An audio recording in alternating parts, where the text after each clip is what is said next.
في صباح ثقيل على القلوب، استفاق الوسط الفني الجزائري والجمهور العربي بأسره على خبر لم يكن أحد يتمناه. رحلت باية بوزار بيونة، وتركت وراءها فراغاً لا يملأ وذكريات أكبر من أن تنسى. بيونة اسم عندما يذكر تبتسم الوجوه تلقائياً، امرأة تختلف عن الجميع، لصوتها القوي، بضحكتها الحاضرة، وبشخصيتها الجريئة التي لا تشبه أحداً. لم تكن مجرد ممثلة، كانت حالة فنية خاصة لا تتكرر ولا تقلد. ولدت بيونة في قلب الجزائر، وفي سن مبكرة بدأت رحلتها الطويلة مع الفن. غنت، رقصت، وقدمت عروضاً في الملاهي والمسارح، ثم شقت طريقها نحو التلفزيون والسينما. كانت تؤمن بأن الفن الحقيقي هو الذي يخرج من القلب، لذلك كانت كل لحظة على الشاشة صادقة، قوية، حقيقية. في زمن كانت فيه الكوميديا تعيد البسمة لشعب مثقل بالهموم، جاءت بيونة لتغير كل شيء.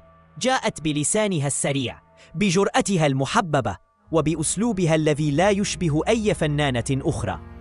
قدمت شخصيات أصبحت جزءاً من الذاكرة الجماعية، شخصيات تروى وتقلد وتحب حتى اليوم.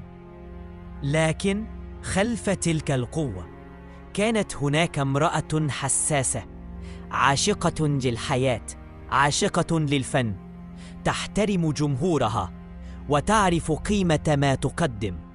ورغم ابتعادها عن الأضواء في السنوات الأخيرة، بقي حضورها قوياً في ذاكرة الجميع.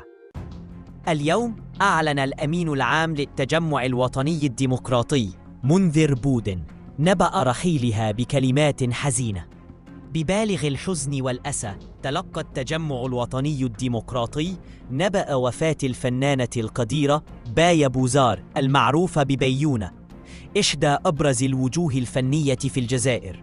لم ينعها السياسيون وحدهم، بل نعاها الناس البسطاء الذين أحبوها، الذين كبرت معهم، الذين عاشوا معها لحظات فرح كثيرة.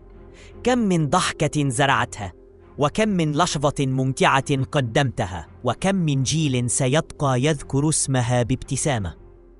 بيونة لم تكن فنانة فقط، كانت مدرسة في الجرأة، مدرسة في العفوية، مدرسة في أن تكون نفسك مهما كانت الظروف.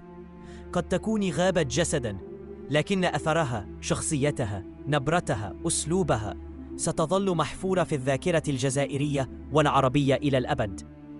رحمك الله يا بيونة، يا من أضحكت الملايين من دون أن تضحكي على أحد، يا من بقيت وفية لفنك ولجمهورك حتى آخر لحظة. نسأل الله أن يتغمدك برحمته، وأن يسكنك فسيح جنانه، وأن يلهم أهلك ومحبيك الصبر والسلوان.